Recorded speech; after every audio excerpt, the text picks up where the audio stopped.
Cumprimento a amada igreja com a graça e com a paz do Senhor Jesus Cristo, amém? Amém. Glória a Deus. Vamos abrir as nossas Bíblias em Lucas, capítulo 24. Nós vamos estar fazendo a leitura do 44 até o 48. Lucas 24, do 44 ao 48, diz assim a leitura da palavra de Deus. Jesus lhes disse: são estas as palavras que vos falei, estando ainda convosco, que era necessário que se cumprisse tudo o que de mim estava escrito na lei de Moisés, nos profetas e nos salmos. Então lhes abriu o entendimento para compreenderem as Escrituras, e disse: eis que está escrito, o Cristo morrerá, e ao terceiro dia ressuscitará dos mortos. E em seu nome se pregará arrependimento e a remissão dos pecados em todas as nações, começando por Jerusalém. Vós sois testemunhas destas coisas. Amém? Oremos. Pai bendito, Deus de amor e infinita graça, nós te louvamos, nós te agradecemos. E nós, ó Deus, nos colocamos diante de ti. Pedimos, ó Deus, que agora o Senhor traga cativo o nosso entendimento, para que nós venhamos compreender a tua palavra nesse dia tão especial que a tua igreja se reúne para celebrar, ó Deus, a ceia do Senhor, em comemoração à ressurreição do Senhor. Meu Deus, nesse dia de Páscoa, nós nos reunimos para adorar o Cordeiro de Deus que tira o pecado do mundo. Fala conosco, em o nome de Jesus Cristo. Amém. Amém. Queridos irmãos, eu estava refletindo esses últimos dias sobre a Páscoa. E hoje é o dia da Páscoa. E eu cheguei a uma conclusão que é meio óbvia, de que infelizmente a maioria das pessoas se esqueceram verdadeiramente o significado da Páscoa. Eu sei que existe muito tradicionalismo nessa questão, mas antigamente tinha-se mais respeito, principalmente na sexta-feira. E hoje em dia as pessoas perderam o respeito pelo que nós conhecemos como Sexta-feira Santa, ou Sexta-feira da Paixão. E o sentido da Páscoa, o significado da Páscoa, ele vem se dissolvendo no decorrer dos tempos. É um fato que nós precisamos cristianizar a Páscoa, assim como o Natal. Nós precisamos cristianizar a Páscoa, porque até mesmo dentro das igrejas, me parece que o cordeiro tem perdido espaço para o coelho. E se você hoje conversar com as crianças, uma grande parcela delas pensa que Páscoa é coelho, que Páscoa é ovo de chocolate. E elas não sabem mais o verdadeiro significado da Páscoa. Para a maioria das crianças, Páscoa é sinônimo de coelho e ovos de chocolate. Para a maioria dos jovens, é o feriadão. É aquele feriadão que emenda. Sinônimo de diversão, de festa, de alegria, de se esbanjar. Para os adultos cansados, a Páscoa é feriado. E feriado para adulto, meu irmão, é sinônimo de descanso. Eu vou dormir até mais tarde. Eu vou fazer aquilo que eu não estava conseguindo fazer antes. Eu vou visitar aquela pessoa que eu não tenho tempo de visitar. Então, para as crianças, Páscoa é coelho e chocolate. Para os jovens, Páscoa é sinônimo de viagem e diversão. E para os adultos cansados da labuta, Páscoa é sinônimo de descanso, de folga. Contudo, esse nem de longe é o significado real e bíblico da Páscoa. A Páscoa tem um significado muito mais profundo. No Antigo Testamento, a Páscoa foi instituída por Deus como estatuto perpétuo para o povo judeu. Para sempre eles devem celebrar a Páscoa. E a Páscoa marcou o dia em que o Senhor passou sobre o Egito e, como na última praga, matou todos os primogênitos, desde o filho de Faraó até o filho da escrava que moe farinha, não só os homens, mas também todo primogênito de animal no Egito. A Páscoa marcou esse tão terrível dia para aquela nação que se engrandeceu em cima do povo de Deus. A Bíblia diz que se passaram 430 anos de escravidão do povo judeu, e Deus ouviu o clamor deles. E Deus foi dando chances, 1, 2, 5, 7, 9, 10 pragas. E a última praga foi o próprio Senhor passando sobre o Egito. E é isso que o nome Páscoa significa. Passagem. É a passagem do Senhor sobre a terra do Egito, matando todos os primogênitos. A instituição ou a instrução do Senhor para a celebração da Páscoa foi bem específica. Cada família deveria providenciar um cordeiro macho, sem defeito e de 1 ano. Caso a família fosse pequena, o chefe daquela família deveria convidar o vizinho, conforme o número de pessoas daquela outra família, e eles deveriam assar aquele cordeiro na brasa e comer todo aquele cordeiro. Caso sobrasse alguma coisa, eles não poderiam guardar e comer durante o dia. Não tinha como reaproveitar aquela carne. Pela manhã, o que sobrasse deveria ser queimado. O cordeiro deveria ser morto no crepúsculo da tarde, assado no fogo, e não poderia ter nenhuma parte mal passada ou crua. Não poderia ter. Como eu disse, eles deveriam comer todo o cordeiro. Caso não comessem, o que sobrasse deveria ser queimado. Longe de chocolate, irmão, ou de algum doce, o acompanhamento do cordeiro eram pães sem fermentos e ervas amargas. Mas ainda, eles deveriam jantar, cear essa Páscoa, já vestidos para viajar, de sandália nos pés e com o cajado na mão. Antes de entrar para dentro das casas, no crepúsculo da tarde, os homens deveriam pintar os 2 umbrais da porta e a viga superior da porta com o sangue do cordeiro, com um molho de isopo. E então, aquela casa a qual tinha a marca do sangue do cordeiro, o Senhor não entraria nela e não mataria o primogênito daqueles que estavam reunidos dentro daquela casa. A verdadeira Páscoa, então, significa libertação, comunhão, vitória do povo de Deus sobre a morte. Esse é o significado da Páscoa. Vitória do povo de Deus sobre a morte. João Batista, quando avistou Jesus Cristo, gritou bem alto: eis o Cordeiro de Deus que tira o pecado do mundo. Jesus Cristo é o Cordeiro de Deus. A mensagem mais importante da Páscoa é, de fato, a ressurreição do nosso Senhor Jesus Cristo. Essa é a mensagem mais importante da Páscoa. Nós sabemos que na noite em que Jesus Cristo foi traído por Judas e vendido por 30 moedas de prata, ele foi levado preso até a casa do sumo sacerdote Caifás, e lá ele foi espancado e humilhado, diz os evangelhos. Cuspiram no seu rosto, lhes bofeteavam, davam murros no seu rosto e ainda caçoavam dele, dizendo: profetiza agora para nós, quem te bateu? No evangelho de Marcos diz que eles cobriram o rosto de Jesus com um saco, e então batiam na sua cabeça e diziam: adivinha quem é que está te esmurrando? Bem cedo de manhã, depois de ter passado a madrugada toda sendo espancado e humilhado, Jesus Cristo foi levado perante Pilatos e por ele interrogado. Contudo, diz as Escrituras que Jesus permaneceu calado e não falou nada, e Pilatos não achou culpa em Jesus. Então Pilatos envia Jesus para Herodes, que naquela ocasião estava em Jerusalém. Herodes e os seus soldados no primeiro momento ficaram felizes, diz o texto, porque Herodes há muito queria conhecer Jesus. Mas a alegria foi substituída pelas zombarias. E diz o texto então que eles tratavam Jesus com truculência, desprezo, vestiram-no com roupa de um nobre e tornaram a enviá-lo para Pilatos mais uma vez.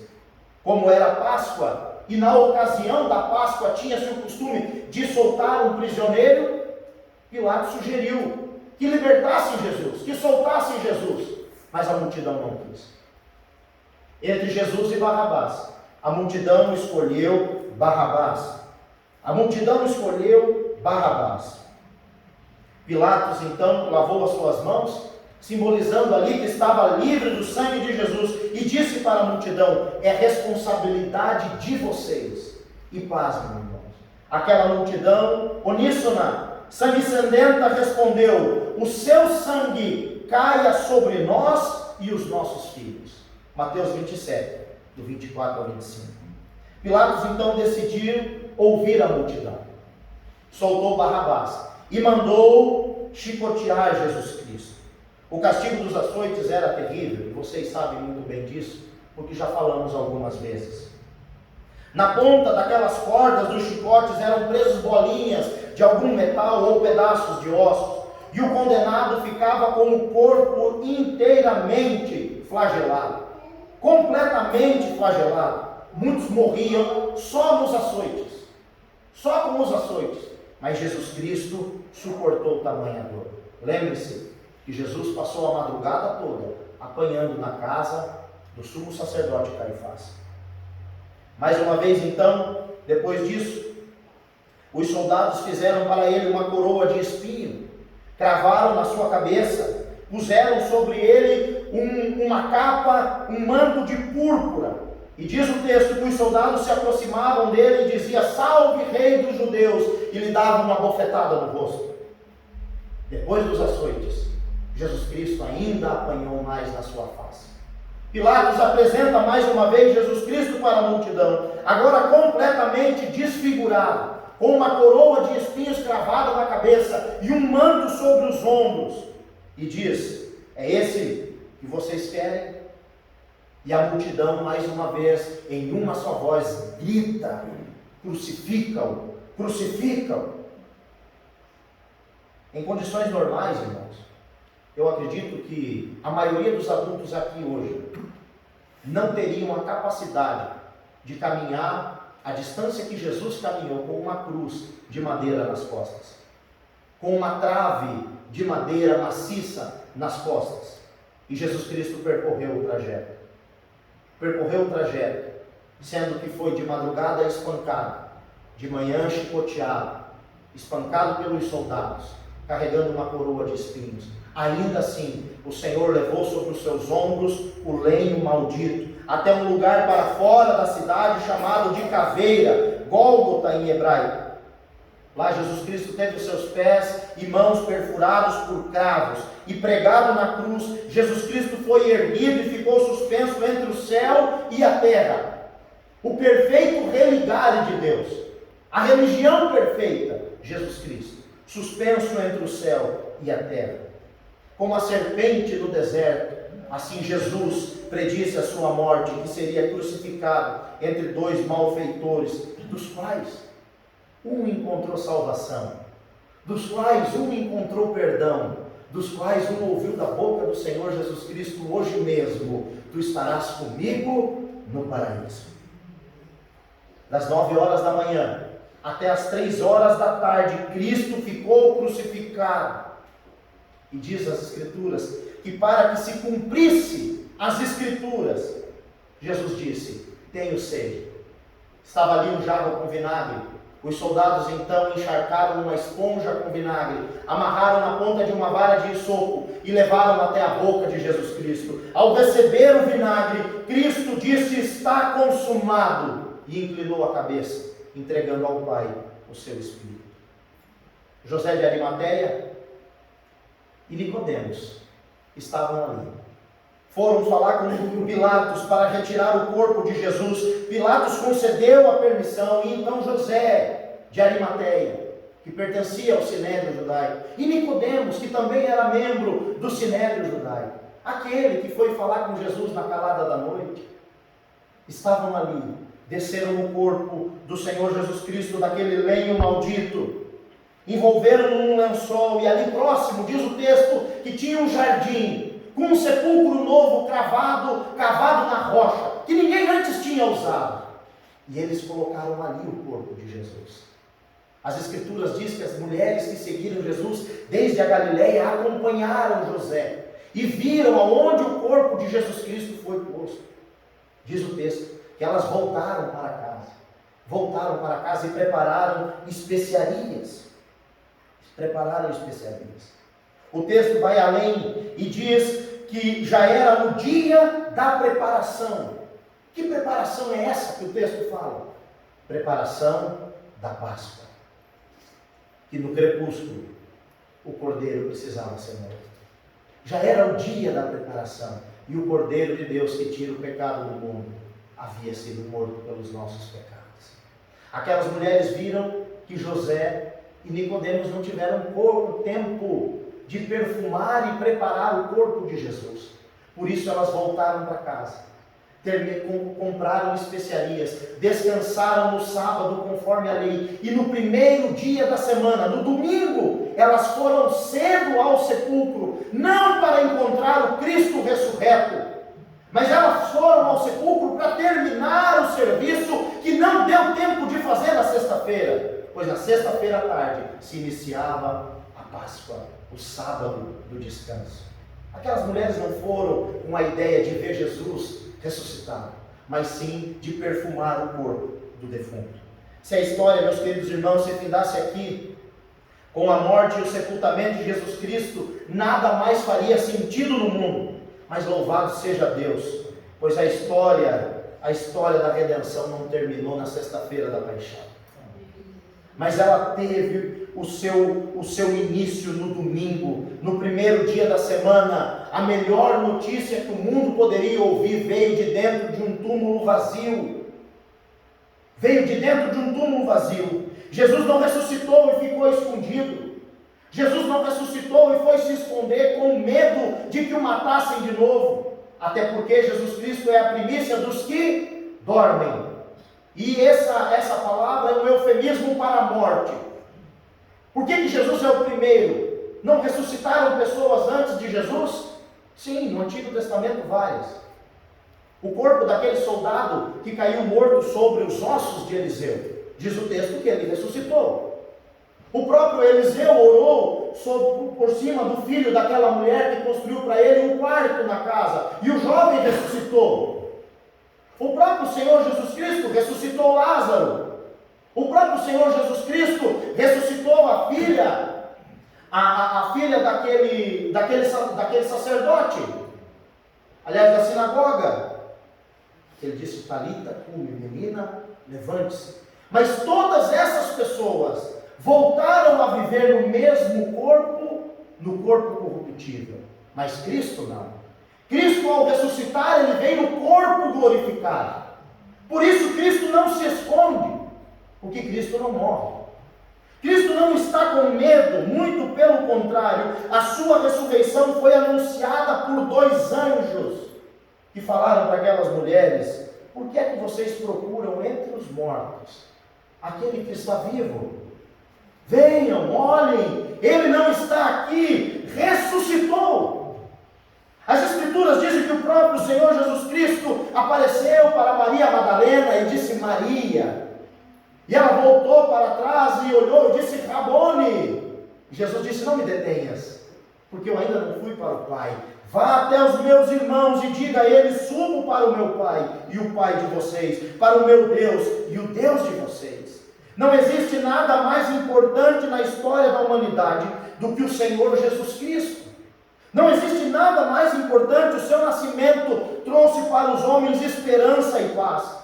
A sua vida, exemplo e motivação. A sua morte, perdão e justificação. E a sua ressurreição nos deu certeza de vida eterna, garantia de vida eterna. O apóstolo Paulo chegou a dizer que se Cristo não ressuscitou, é vã a nossa pregação, e é vã também a vossa fé. Que se Cristo não ressuscitou, nós somos mercenários da fé, e aqueles que morreram em Cristo estão perdidos, e o mundo se acabou. Mas não, Jesus Cristo ressuscitou. Ele é a primícia dos que dormem. Se Cristo não tivesse ressuscitado, nada mais faria sentido. Nada mais faria sentido. E poderíamos nos recolher em nossos mais profundos sentimentos de desespero e desesperança. Mas assim como o apóstolo Paulo afirmou, irmãos, eu também tenho essa certeza. A ressurreição de Cristo é um fato incontestável. O apóstolo Paulo vai dizer que essa ressurreição é um fato, e ele elabora uma lista, que está lá em 1 Coríntios, capítulo 15, do 3 ao 8, ele diz assim: antes de tudo entreguei a vocês o que também recebi, que Cristo morreu pelos nossos pecados. E grave bem, segundo as Escrituras, e que foi sepultado e ressuscitou ao terceiro dia. Ele morreu e foi sepultado e ressuscitou ao terceiro dia. Grave bem, segundo as Escrituras. Ele apareceu a Cefas e depois aos 12. Depois foi visto por mais de 500 irmãos, dos quais muitos ainda vivem, porém alguns já dormem. Depois foi visto por Tiago e mais tarde por todos os apóstolos. E por último, depois de todos, foi visto também por mim, como um nascido fora de tempo. Jesus Cristo, ao se apresentar para os discípulos, no texto que nós lemos, dando início desse sermão, Jesus Cristo disse: olha, precisou se cumprir aquilo que foi escrito na lei de Moisés, nos profetas e nos salmos. O apóstolo Paulo, ao falar sobre a ressurreição de Cristo, diz: ele morreu conforme estava escrito nas Escrituras, ele foi sepultado e ressuscitou ao terceiro dia, conforme estava escrito nas Escrituras. Entenda que a morte e a ressurreição de Cristo não foram uma surpresa. Na verdade, foram uma surpresa para aqueles que não creram, mas para Deus e para Jesus não, porque Deus já vinha avisando aquele povo há muito tempo do que ele iria fazer. Glória a Deus, irmãos, por nós servimos um Cristo nós não servimos um Cristo que esteve vivo e hoje está morto, como os deuses desse mundo, mas nós servimos um Cristo que esteve morto, mas hoje está vivo e reina à destra da glória do Deus Pai. Jesus Cristo, como eu disse, apareceu num corpo glorificado.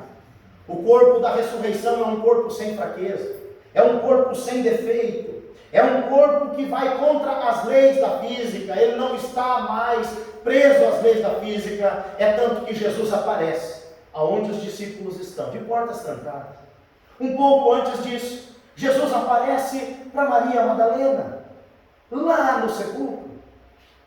Depois dessa passagem, Jesus aparece caminhando do lado de duas ovelhas que estavam indo perdidas, desprezadas, sem esperança, voltando para Emaús, e Jesus vai caminhando com eles. Diz o texto, aqui de Lucas, que quando eles entraram na casa, e Cristo partiu o pão, os olhos daqueles homens foram abertos, e imediatamente Cristo desapareceu. E eles falam um para o outro: não ardia o nosso coração quando nós falávamos com Ele? E esses homens que fizeram uma caminhada durante o dia de 30 quilômetros, voltaram 30 quilômetros correndo para a casa onde os discípulos estavam. Eles chegaram pensando que iam trazer uma novidade.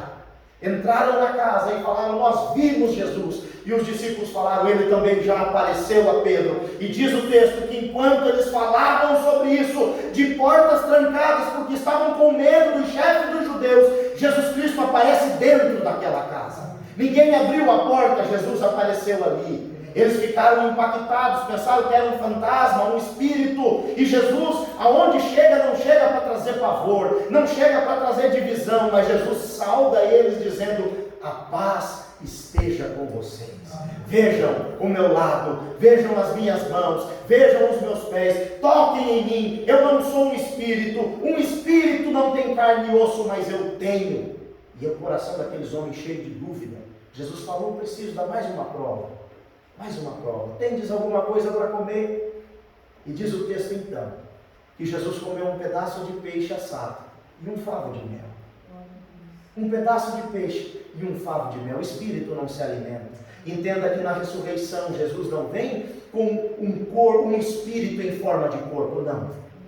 Jesus vem com um corpo glorificado. Glorificado. E Jesus então entra naquela casa e o pavor e o medo que antes ali reinava nos corações bate em retirada. E Jesus fala com aqueles homens dizendo: são estas palavras que eu lhes falei, estando ainda com vocês. Note mais uma vez: era necessário que se cumprisse tudo o que está escrito a respeito de mim, na lei de Moisés, nos profetas e nos salmos.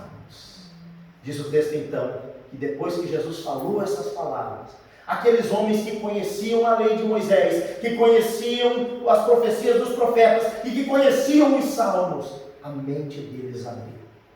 E tudo começou a fazer sentido. lhes abriu o entendimento. Versículo 45, irmãos, eu viajo nesse texto, porque eu fico imaginando o que aconteceu dentro da cabeça daqueles discípulos.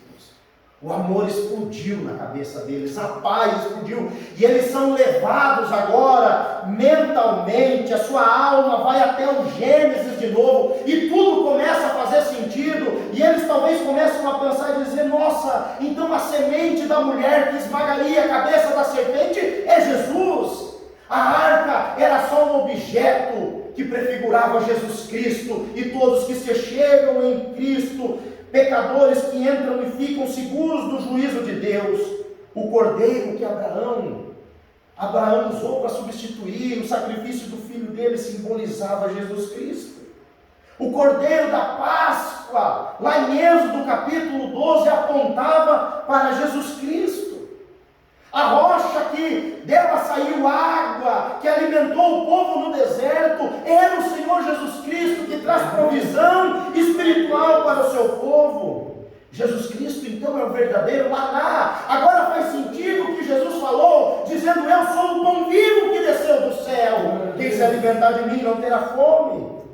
A serpente de bronze que foi levantada, Jesus disse lá, lembra Tiago, lembra Pedro, lembra Tomé, Jesus falou que ele também seria levantado e atrairia todos que estavam longe para perto. O dia da expiação, tanto os sacrifícios que nós vimos, tanto no altar como o bode da expiação, todos eles representam Jesus Cristo. Em Levíticos 16, Jesus é o grande profeta que Moisés falou. Deuteronômio 18, farei com que se levante no meio dos meus irmãos um profeta semelhante a você, cuja boca porei as minhas palavras, e ele falará tudo o que eu lhe ordenar. Deuteronômio capítulo 21, versículo 22, diz que Cristo seria crucificado. De que maneira seria? Que horário seria? E que horário eles tirariam ele da cruz? Diz o texto: se alguém tiver cometido um pecado e é passível da pena de morte, tiver sido morto, e vocês o pendurarem num madeiro, o seu cadáver não deve permanecer no madeiro durante a noite. É preciso sepultá-lo no mesmo dia, pois o que for pendurado no madeiro é maldito de Deus. Assim vocês não contaminarão a terra que o Senhor seu Deus dá por herança.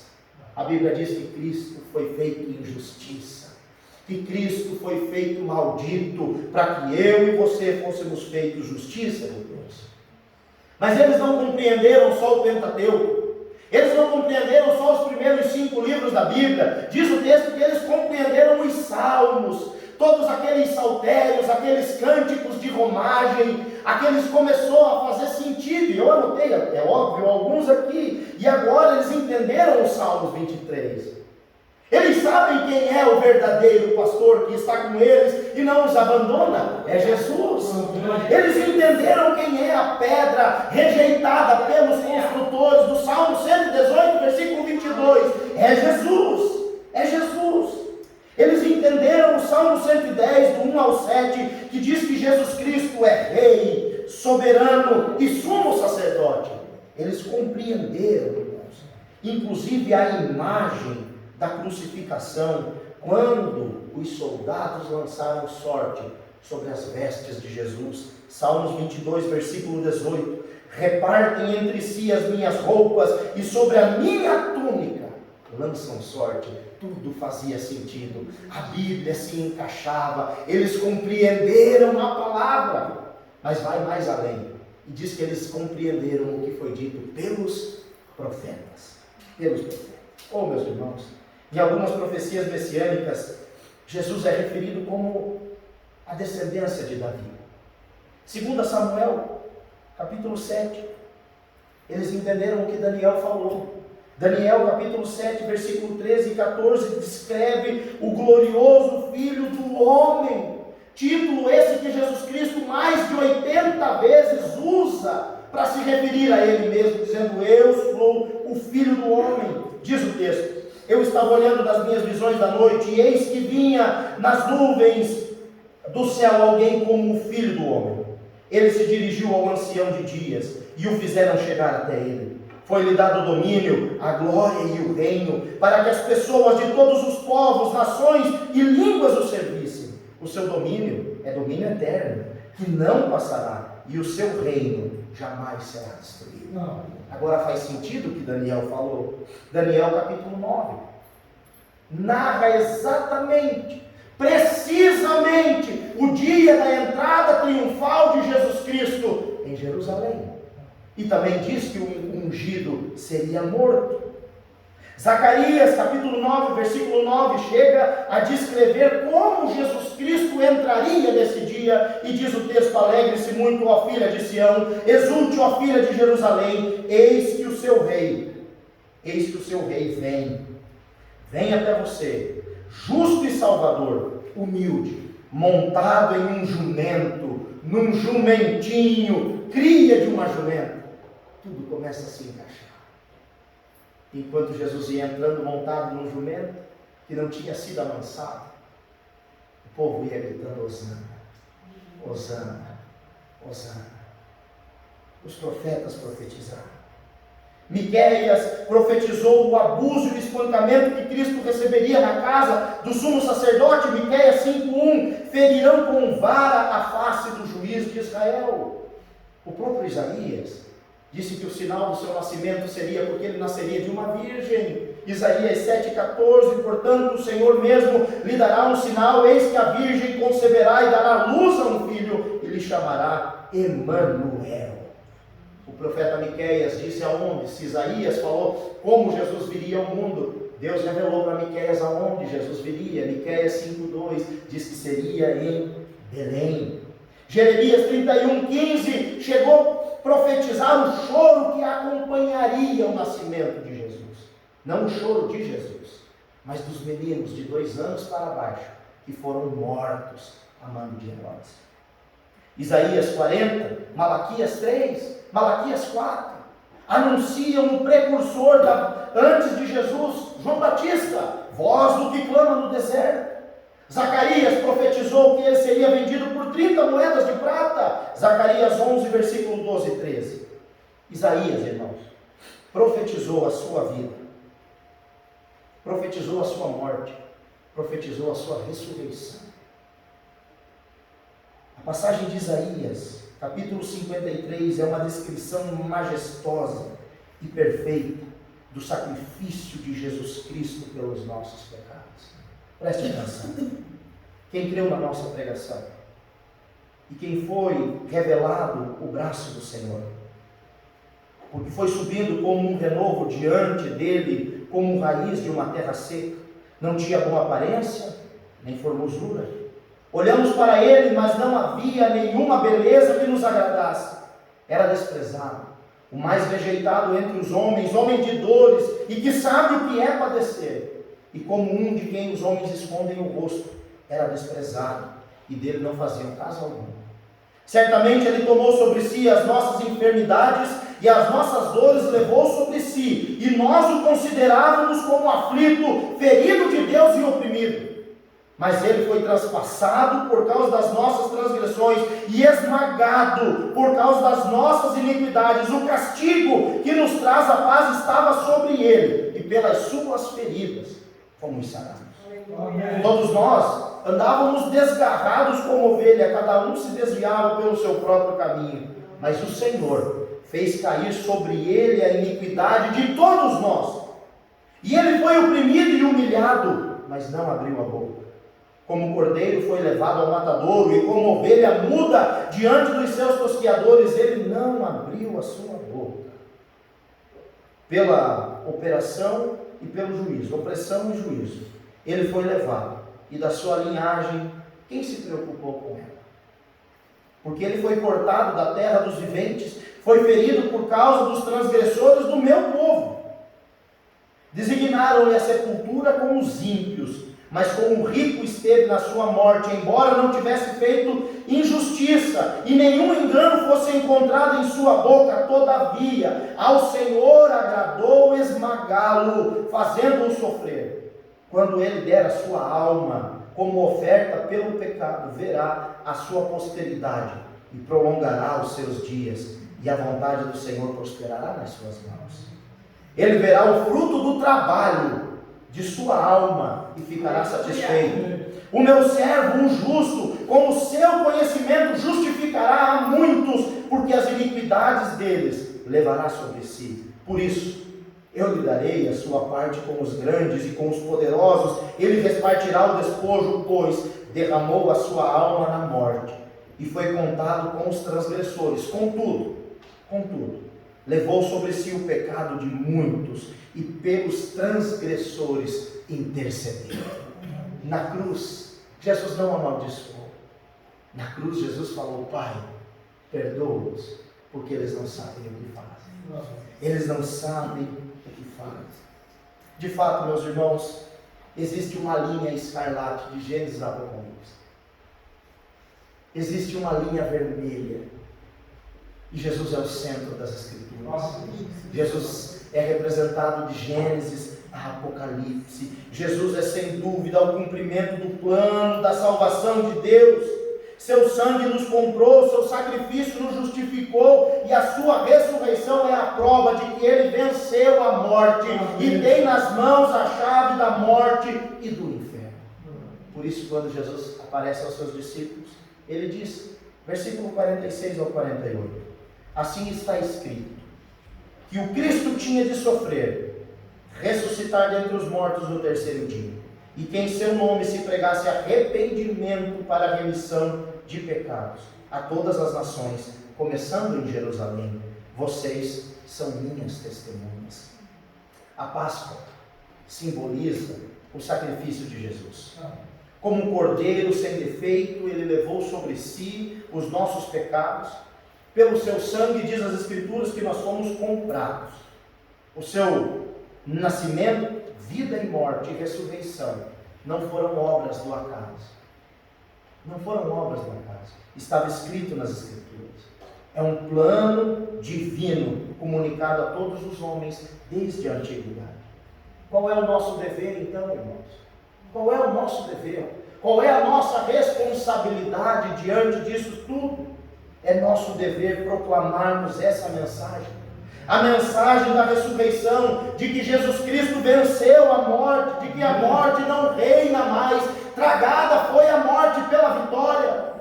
Como diz o cântico em 1 Coríntios 15, onde está a morte, a tua vitória? Onde está a morte, o teu aguilhão? Jesus Cristo venceu a morte. Em seu nome nós devemos pregar o arrependimento a todos os povos, a todas as pessoas, sem distinção. Não importa quantos pecados essa pessoa possa ter cometido. Jesus não olhou e não somou os seus pecados. Não importa quão afastado e quão sujo você esteja, saiba que Jesus Cristo, e em Jesus Cristo há perdão e remissão de pecados, e essa é a nossa obrigação, proclamar ao mundo que Jesus Cristo ama, que Jesus Cristo perdoa, que Jesus Cristo restaura, e que Ele está vivo e um dia voltará para buscar a sua igreja. O seu sangue, diz as Escrituras, que é mais potente do que o sabão dos lavandeiros. Malaquias 3, versículo 2. Para encerrar, Jesus Cristo disse para eles: vocês são minhas testemunhas. Queridos irmãos, amados irmãos, testemunhemos com coragem o que Cristo fez por nós. Testemunhemos com coragem que o nosso Deus está vivo e reina para todo sempre. Amém? Feche seus olhos, eu quero orar por você. Pai bendito, Deus de amor e graça, nós, Senhor Jesus, te agradecemos, porque sabemos, ó Deus, que o Senhor é bom, que o Senhor é perfeito. Deus, que essa palavra não caia no vazio, mas que ela encontre em nós, ó Deus, no nosso coração, um terreno fértil, ó Pai, e que produza frutos para toda a eternidade. Assim eu oro em nome do Pai, do Filho e do Espírito Santo de Deus.